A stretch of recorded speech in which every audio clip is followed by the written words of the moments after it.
Welcome back to the Deep Dive. Today, we're taking a massive shortcut, really. Right past the self-help section. Exactly. Straight into a philosophy that suggests the route to a truly meaningful life might be found in caring less. It's a highly counterintuitive world. It challenges pretty much every message of perpetual positivity you've ever heard. For sure. So our mission here is to really extract the essential insights and understand why accepting your failures might be the greatest act of self-improvement you can do. And we should probably start with the paradox at the heart of this whole thing. I mean, the entire anti-self-help movement. Okay. Think about the cultural narrative we all get. It's about persistence, determination, achieving greatness. But the spiritual godfather for this contrarian idea, you have to look at Charles Bukowski. Right, okay, let's talk about Bukowski. This is a man whose early life was, it was a textbook of failure. Oh, completely. We're talking decades of rejection slips, working a dead-end job as a letter filer. He was known mostly as an alcoholic, a gambler, a notorious womanizer. And even though he later had this massive success, sold millions of books, that is not where he started. His story is fascinating because the success he found, it didn't come from some fierce determination to be a great man. No. When he finally got this tiny publishing contract, he just accepted that he was, an alcoholic, a deadbeat, a mess, and he wrote honestly about that identity. He wrote his first novel, Post Office, in just 3 weeks, basically describing the life he already had. Yeah, and that's what makes his tombstone epitaph so iconic. Don't try. It just completely dismantles the standard narrative. It does.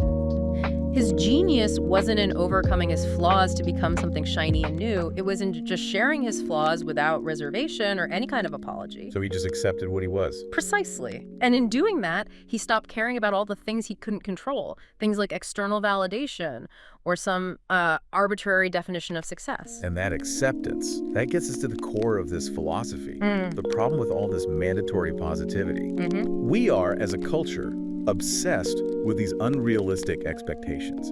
It's this constant push, be happier, be wealthier, be the best parent, the best partner. Be perfect, be amazing, and always be improving. Yeah.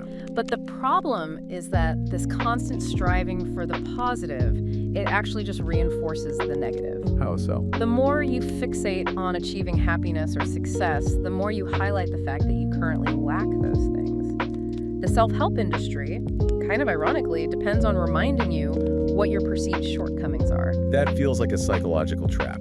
Like if I spend all my time repeating affirmations that I'm beautiful, my subconscious is just hearing the part that says, I feel like I'm not beautiful. Exactly. Or if you desperately try to make more money, that constant activity just emphasizes your current financial insecurity. There's a name for that, right? There is. The source calls it the backwards law.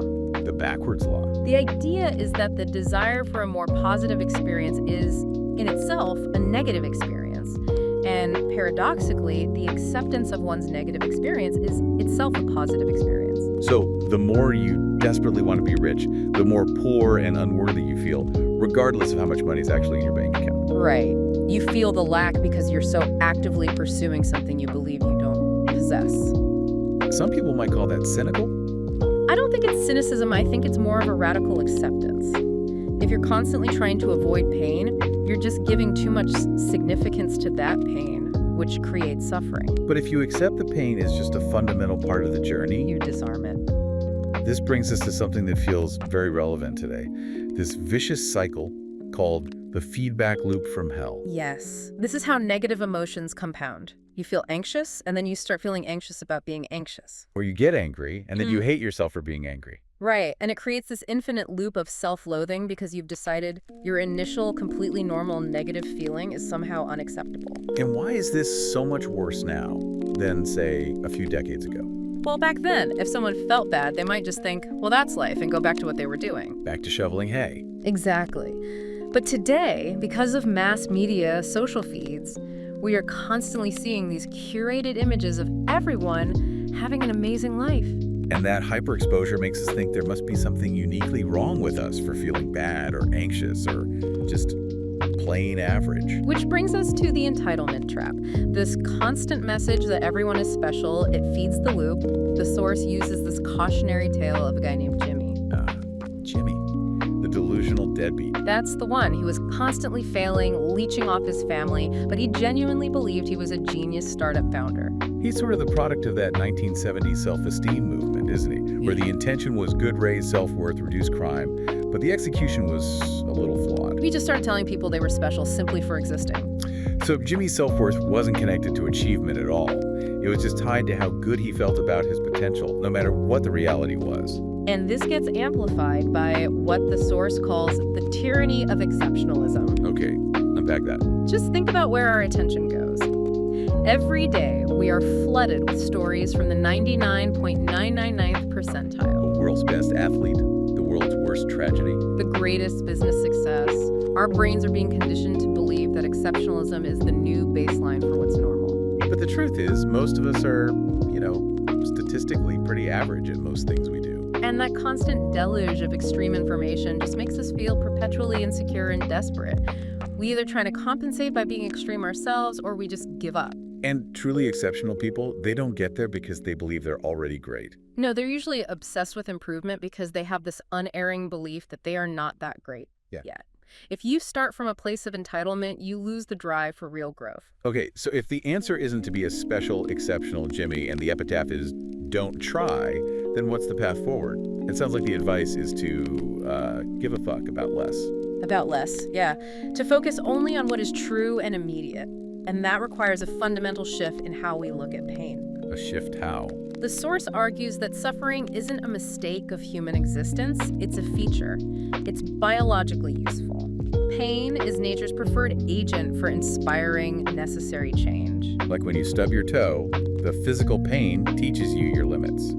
So psychological pain, like rejection, teaches us how to avoid future mistakes. It's what the author calls disappointment panda territory, the painful but necessary messenger telling you exactly what you don't want to hear. So it forces us to ask a really critical question. What is it?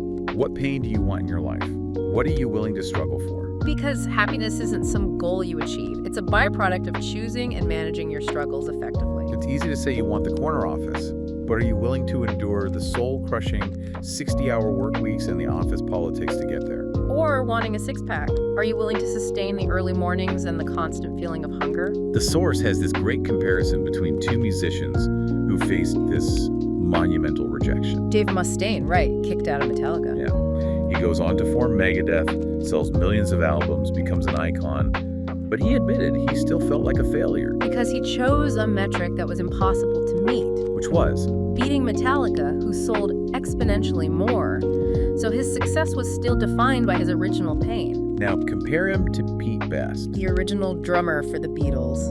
Kicked out right before they blew up. He fell into a massive depression, sure, but he eventually found happiness. Why? Because he fundamentally changed his values. He shifted his metric to family and stability. He decided that what he had, a loving family, a simple life, was more important than the fame he missed. It's kind of unsettling to think how many people are living out Mustaine's script. Yeah. Rich, but still perpetually miserable. Because the real distinction, the powerful one, is that success is determined not by what you want to enjoy, but by what pain you choose to sustain. And sustaining that chosen pain, that requires accepting responsibility. Right. This is where we have to distinguish between, what is it, fault and responsibility? Yes. Fault looks backward, responsibility looks forward. The source uses a great hypothetical. If a newborn baby is left on your doorstep, it is absolutely not your fault. Not at all. But it is 100% your responsibility to choose how to react and what to do next. Exactly. We are not always at fault for the bad things that happen to us, but we are always responsible for how we interpret them, respond to them, and ultimately solve those problems. This is the lesson learned by William James, the father of American psychology. He was broke, sickly, depressed, and he decided to spend 1 year believing he was 100% responsible for everything that occurred in his life. And that experiment became his intellectual and personal rebirth. Taking responsibility for our problems, even when we aren't at fault, that's the only path to real learning and improvement. It moves us out of that victim mentality. And this kind of responsibility, it also demands the power of rejection. Of saying no. Right. Committing to a single job or a partner or a place, that gives you freedom precisely because you're rejecting all the infinite unimportant alternatives. If you refuse to reject anything, you're living a life without core values. We see this lack of commitment a lot in modern relationships. The source brings up this observation from a Russian teacher. What that? That in a lot of Western culture, economic opportunity favors these fake niceties and salesmanship, often at the expense of honesty and trust. We're constantly pretending to be perfect just to be liked. And that pretense, it prevents any kind of real intimacy. It does. Healthy love isn't two people solving each other's problems. It's two people acknowledging and addressing their own problems with mutual support. They're not using each other as an escape hatch. So boundaries are crucial, which means being willing to say no and also being strong enough to hear no. And trust, which is the most important thing, is only built through conflict. Because conflict reveals who is willing to stick around and tell the truth, even when it's painful. If we connect all these threads, they all seem to lead to one place. Mortality. Mortality. Yeah. The anthropologist Ernest Becker argued that humans develop this death terror because we're aware of our own inevitable end. So to cope, we build what he called immortality projects. Trying to make our identity, our conceptual self, live on forever. And this fear of oblivion, it drives us to give way too many fucks about superficial things. Fame, being right, having money. Because those are the things we tie to our immortality projects. That confronting death, really confronting it, obliterates all the superficial values. The author shared a story about his friend Josh, whose accidental death was this profound moment of transformation for him. And what did he realize? He realized that if there really is no reason to do anything, then there is also no reason to not do anything. Death becomes the ultimate compass. When you look into that abyss, all the superficial stuff just falls away. And you're left to choose values that are simple, immediate, and controllable. And that simple choice, it leads us right back to action. If you feel stuck or you lack motivation, the philosophy has this really compelling final thought. Which is that action isn't the effect of motivation. It's actually the cause. The do something principle. Yeah, the do something principle. If you feel too overwhelmed to make a big change or you just don't have the motivation to start, just do something. Anything, really. And then harness the reaction to that action as a way to begin motivating yourself. The pain of starting, the uncertainty, the feeling like a failure. That's just the necessary friction. It's the pain you choose to sustain on the path to growth.